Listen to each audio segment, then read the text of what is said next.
Imagina esto, una telenovela con una historia apasionante, un elenco de primer nivel y un impacto arrollador en la audiencia, pero, en lugar de ocupar el horario estelar, es relegada a una franja menos privilegiada. Increíble, ¿verdad? Pues esto ha sucedido más veces de las que crees. Para los productores y directivos de Televisa, la elección de qué telenovelas llegan al horario estelar no siempre depende solo de su calidad. Factores como la competencia, los patrocinadores e incluso decisiones internas han dejado fuera grandes producciones que merecían brillar en el mejor horario. ¿Fueron estrategias acertadas o errores imperdonables? Hoy te revelaremos 7 telenovelas que, pese a su éxito, fueron marginadas del horario estelar. La número 4 te sorprenderá. Comenzamos. Esto es Escenario 73, solo con los grandes del espectáculo. En la historia de la televisión mexicana, Televisa ha sabido capitalizar las telenovelas con altos niveles de audiencia, elevando a horario estelar aquellas producciones que han capturado el interés del público. Casos como Los ricos también lloran, que pasó de las 7 a las 9 de la noche, Cañaveral de pasiones, que dio el salto de las 5 de la tarde a las 9:30 de la noche, o Dos mujeres un camino, que se extendió desde las 6 de la tarde hasta las 10 de la noche, son ejemplos de telenovelas que, al ser reubicadas, se convirtieron en éxitos rotundos. Pero, ¿qué pasa con aquellas historias que, a pesar de su impacto y altísima audiencia, fueron ignoradas para el horario nocturno estelar? En esta ocasión, exploraremos 7 telenovelas que estuvieron a punto de recibir el reconocimiento de un mejor horario, pero que, por diversas razones, fueron marginadas. Algunas incluso superaron en rating a las producciones que sí lograron el codiciado prime time. ¿Cuáles fueron esas historias y por qué no lograron dar el salto? Acompáñanos a descubrirlo. Número 7. Yo no creo en los hombres.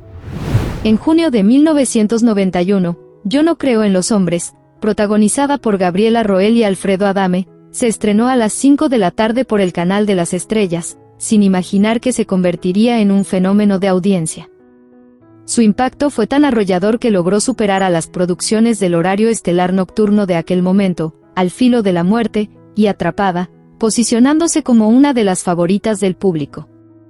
Su éxito generó una fuerte expectativa dentro de Televisa, al punto de que se consideró seriamente trasladarla al horario estelar de las 9 de la noche, tras la conclusión de Amor de Nadie. Sin embargo, Emilio La Rosa movió todas sus influencias dentro de la televisora para asegurar que su telenovela policíaca, Al filo de la muerte, fuera la elegida para ocupar dicho horario. Pese a las expectativas y méritos de Yo no creo en los hombres, la decisión fue definitiva, dejando a Lucy Orozco con la frustración de ver su gran éxito relegado a su horario original. Aún así, la historia se consolidó como una de las mejores telenovelas de 1991, demostrando que un buen guión y un elenco talentoso pueden trascender cualquier franja horaria. Junto con Cadenas de Amargura, se convirtió en un referente de calidad en la televisión mexicana. Actuó por su cuenta. ¡Como sea! Ella pagó a ese hombre para que me matara a mí. Número 6. Simplemente María. En octubre de 1989, Simplemente María, historia protagonizada por Victoria Rufo y Jaime Garza, llegó a la pantalla de Televisa en el horario vespertino de las 5 de la tarde, sin anticipar que se convertiría en un fenómeno televisivo impresionante. Desde sus primeros capítulos, la historia de María López, una humilde campesina que lucha por salir adelante, logró cautivar al público, alcanzando niveles de audiencia extraordinarios. Su impacto fue tal que no solo dominó su franja horaria, sino que incluso superó en rating a las producciones estelares nocturnas del momento, Yo compro esa mujer y Balada por un amor. El avasallador éxito de Simplemente María generó una fuerte presión dentro de Televisa para trasladarla a un horario nocturno estelar. Sin embargo, Valentín Pimstein, su productor, se opuso tajantemente a la idea, argumentando que los patrocinadores del horario vespertino eran fundamentales para el sostenimiento de la producción. Convencido de su estrategia, decidió mantener la telenovela en su horario original, a pesar de las insistencias y las cifras que demostraban su potencial para liderar el prime time. Finalmente, Simplemente María llegó a su desenlace en mayo de 1990, manteniendo hasta su último capítulo niveles de audiencia extraordinaria. Era común que las familias ajustaran sus rutinas para no perderse un solo episodio, convirtiendo la historia en un verdadero fenómeno social. Sigue siendo una vil sirvienta disfrazada de... Ahora vete. Número 5. Mi segunda madre. En enero de 1989, Mi segunda madre, protagonizada por María Sorté y Enrique Novi, debutó en la pantalla de Televisa en el horario de las 6 de la tarde, conquistando al público desde sus primeros episodios. La historia, llena de emociones y conflictos familiares, rápidamente se convirtió en un fenómeno televisivo, consolidándose como la telenovela vespertina más vista del momento. Su éxito fue arrollador, logrando índices de audiencia que rivalizaban con los de las producciones estelares nocturnas. Ante este gran impacto, su productor, Juan Osorio, consideró que la telenovela merecía un lugar en el horario estelar de las 9 de la noche y presionó para que el cambio se hiciera efectivo. Sin embargo, se topó con una firme negativa por parte de Ernesto Alonso, quien ya tenía al aire Lo Blanco y Lo Negro en esa franja horaria y no estaba dispuesto a ceder su espacio. Esta decisión desató la frustración de Osorio, pues estaba convencido de que Mi segunda madre tenía todo el potencial para liderar el prime time. A pesar de mantenerse en su horario original, Mi segunda madre se convirtió en la mejor telenovela de 1989, un reconocimiento que reafirmó su impacto y calidad. Junto con Teresa y Carrusel, dominó las listas de popularidad, demostrando que su lugar en la televisión trascendía cualquier horario, y que su historia quedaría en la memoria de los televidentes. Cuando digo hasta aquí, es hasta aquí. Y no me voy a olvidar de la auditoría. Número 4. Guadalupe. En enero de 1984, Guadalupe, protagonizada por Alma Delfina y Jaime Garza, llegó a la pantalla de Televisa en el horario de las 5 de la tarde, sin imaginar el impacto que la misma causaría. Desde su estreno, cautivó a la audiencia con una historia envolvente y apasionada, logrando niveles de audiencia que superaban incluso a las producciones estelares nocturnas de la época, como La Pasión de Isabela y Eclipse. Ante su impresionante éxito, los ejecutivos de Televisa consideraron trasladarla al horario de las 9 de la noche, para ocupar el espacio de Eclipse. Sin embargo, Silvia Pinal, protagonista de esta última y una de las figuras más influyentes de la empresa, tenía un peso considerable dentro de la televisora.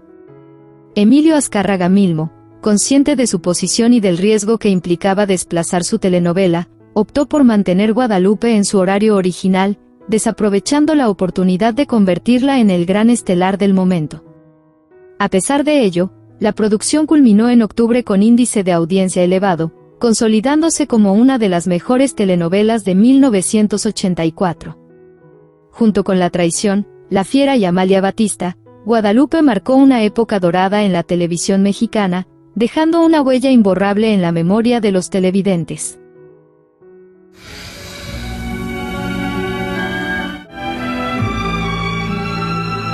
Número 3. Soledad. En agosto de 1980, Soledad, protagonizada por Libertad Lamarque y Rafael Valedón, llegó a la pantalla de Televisa en el horario de las 6:30 de la tarde, conquistando de inmediato al público con su emotiva historia y sólidas actuaciones. Desde su estreno, se convirtió en la favorita de las amas de casa, logrando niveles de audiencia extraordinarios que la posicionaban como una de las telenovelas más vistas del momento. A medida que avanzaba su transmisión y se adentraba en su segunda etapa, se planteó la posibilidad de trasladarla al horario estelar de las 9 de la noche, una decisión que parecía lógica dado su éxito. De hecho, el plan era que Soledad tomara el lugar de Aprendiendo a Amar, cuando ésta finalizara en abril. Sin embargo, Ernesto Alonso, con su indiscutible influencia dentro de la televisora, se opuso al cambio, pues tenía en puerta Extraños Caminos del Amor, una producción de corte policíaco que Televisa había decidido impulsar en ese horario. Valentín Pimstein, productor de Soledad, también respaldó la decisión de mantenerla en su franja original. A pesar de ello, Soledad mantuvo su dominio absoluto hasta su desenlace en septiembre de 1981, consolidándose junto con Colorina como la mejor telenovela de 1980, y dejando una marca indeleble en la historia de la televisión mexicana. Él, que sintiéndose morir me lo exigió, para bien de sus hijos. Número 2. La venganza. En febrero de 1977, La venganza, protagonizada por Elena Rojo y Enrique Elizalde, debutó en la pantalla de Televisa en el horario de las 6 de la tarde, sin imaginar que se convertiría en una de las producciones más impactantes del año. Con una historia cautivadora y un elenco de primer nivel, la telenovela rápidamente captó la atención del público, registrando altos niveles de audiencia que incluso superaban a varias producciones en horarios nocturnos. El fenómeno fue tan evidente, que dentro de la televisora se consideró seriamente trasladarla al prime time, específicamente a las 9:30 de la noche, un horario que habría sido creado especialmente para ella después de la emisión de Rina, que se transmitía a las 9 de la noche. Sin embargo, la propuesta no se concretó, ya que la telenovela se encontraba en una etapa avanzada y su productor, Valentín Pimstein, prefirió no alterar su curso. Ante esta decisión, La venganza permaneció en su horario original hasta su desenlace en noviembre de ese mismo año. A pesar de no haber alcanzado el horario estelar, la producción se consolidó como un clásico de la época, logrando un impacto similar al de Rina y Corazón Salvaje.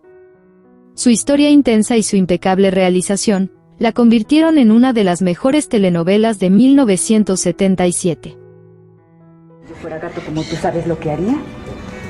Iba a la casa grande y miraba por todas partes y lo encontraría. Número 1. Lucía Sombra. En julio de 1971, Lucía Sombra, protagonizada por Ofelia Medina, llegó a la pantalla de Telesistema Mexicano en el horario de las 6:30 de la tarde, sin imaginar que su impacto la convertiría en una de las producciones más destacadas del año. Con una historia intrigante y un elenco que conquistó al público, la telenovela rápidamente se posicionó como un fenómeno televisivo, alcanzando niveles de audiencia que superaban todas las expectativas. El éxito fue tan contundente que dentro de la televisora surgió la posibilidad de trasladarla a un nuevo horario nocturno, específicamente a las 9 de la noche, lo que habría marcado un hito en la programación, ya que en aquel entonces no existían telenovelas estelares en la noche. Sin embargo, la indecisión de los ejecutivos, sumada a la postura de su productor, David Antón, impidió que el cambio se llevara a cabo. Finalmente, se decidió mantenerla en su horario original, dejando escapar la oportunidad de inaugurar una franja nocturna para las grandes producciones dramáticas. A pesar de no haber sido trasladada a un horario estelar, Lucía Sombra consolidó su lugar en la historia de la televisión mexicana. Su éxito la llevó a ser reconocida como una de las mejores telenovelas de 1971, junto con Muchacha Italiana viene a casarse, y El amor tiene cara de mujer. Su legado es un recordatorio de cómo algunas producciones, pese a su enorme potencial, fueron marginadas de los espacios más privilegiados de la televisión. Mira, Lucía Sombra, no tengo derecho a decirte que te quiero, pero así es. Y volveré a repetírtelo cuando sea. Y así llegamos al final de este recorrido por 7 telenovelas que, sin duda, merecían brillar en horario estelar. ¿Cuál de ellas crees que fue la más injustamente marginada? Cuéntamelo en los comentarios, me encantará leerte. No olvides darle like a este video si te gustó y suscribirte al canal para seguir descubriendo más curiosidades sobre las grandes producciones que marcaron a generaciones. Pero espera, tienes mucho más que ver y disfrutar haciendo clic por aquí.